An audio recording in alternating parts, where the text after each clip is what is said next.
I'm gonna try my best to cover my cord back there, because y'all not gonna be staring at my cord. Where's the camera? It's been a while.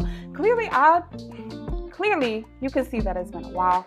I'm not even looking at the camera, I'm not even looking at you. But this is the video that I knew that I was gonna do when I came back to YouTube. So here we go.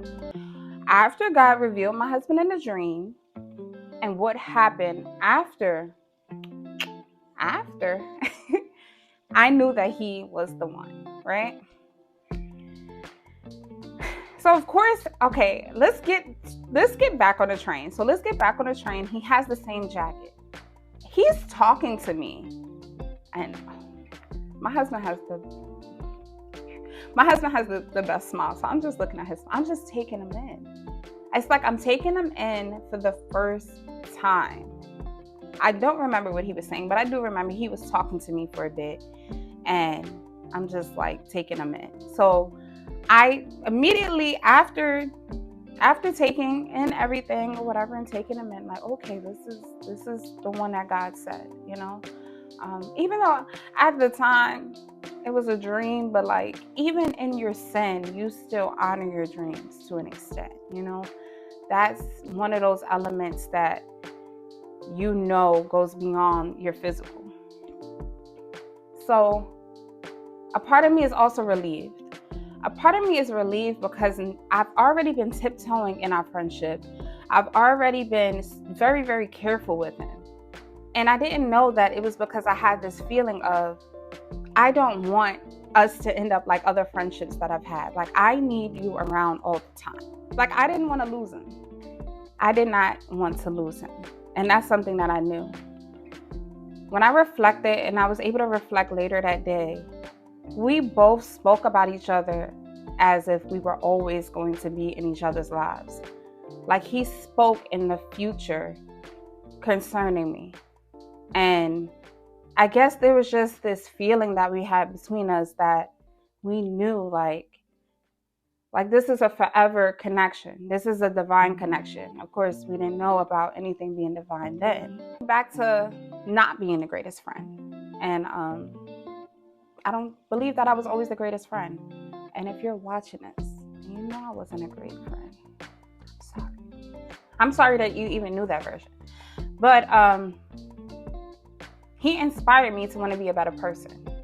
He inspired me to take a look at my character. Like, I wanted him to see me. And what I mean by that is, I wasn't always a cold-hearted person, or I wasn't always an unfriendly person. That wasn't always me. Situations and things occurred in my life that made me feel like I needed to be on the defense all the time. But I guess what I'm saying is, I wanted him to see the softer side of me. You know, I wanted him to see my heart. I wanted him to know the real me. And I think that is something that I highlighted throughout our years of being married. Like, he knows me. Like, he even knows me when I'm not. He even knows when I'm not being the kindest or when I'm not being the friendliest. Like, he knows me. Flaws. After knowing that this was my husband, we just became closer as friends. Like, I could trust him. I felt like I truly wanted to know him. So not only did I become a better person with him, I also was a student. I wanted to learn more about him. I was extremely interested in him. And you know, when it comes to meeting people, and you know, even if you have dated, a lot of times people can fake interest. But I was truly interested in him. I really, still to this day, I find my husband to be one of the coolest people that I know. Like, he's cool, right? In my book, he's cool, he's great. But I truly was interested in him, and we had so many things in common. And there were so many things aligned in our life. Like, there was a particular album that I listened to before meeting him that he also listened to, aligning our interests. Like, it was an artist that I probably wouldn't have listened to his album from beginning to end. And we spent many nights listening to that album, and I just felt like completely now thinking back to it, that was 100% God. I'm like, thank you, Lord, for giving me that extra attention span to actually, listen to the song. So that was something that we bonded over. We bonded over a lot of music. And it was just these two particular artists that I actually really, really loved before meeting him. I just felt like just helped to create the foundation. And that's exactly what God did. God began building this strong friendship. He began building this foundation that we still stand on. That when anything else changes, or if anything else was to be taken away, that is my best friend.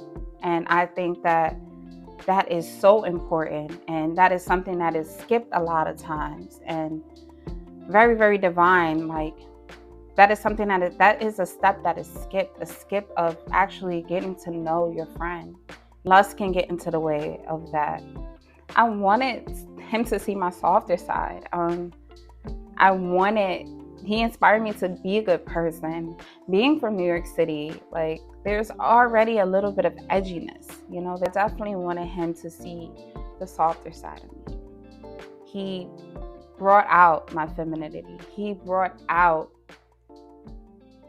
things inside of me that I didn't even know existed. He brought out a version of myself that I always felt like I was in my head, but I flowed.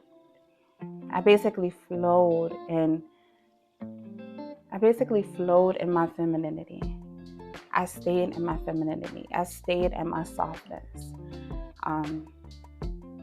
Yeah.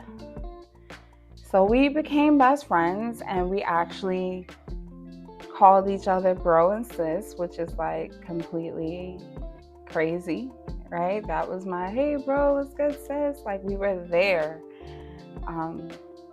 And I allowed it to be. I'm going to have another video where I talk about how you handle knowing the vision of your spouse, or if you know, or if you're currently friends, what do you do when God gives you that information? Because God is trusting you, God is giving you divine information, not for you to, well, you know what? We're going to save it for the next video. So I just want to thank you for being patient with me. I want to thank you for tuning in. If this is your first time here, you know what to do. Like, comment, and subscribe. See you in the next one.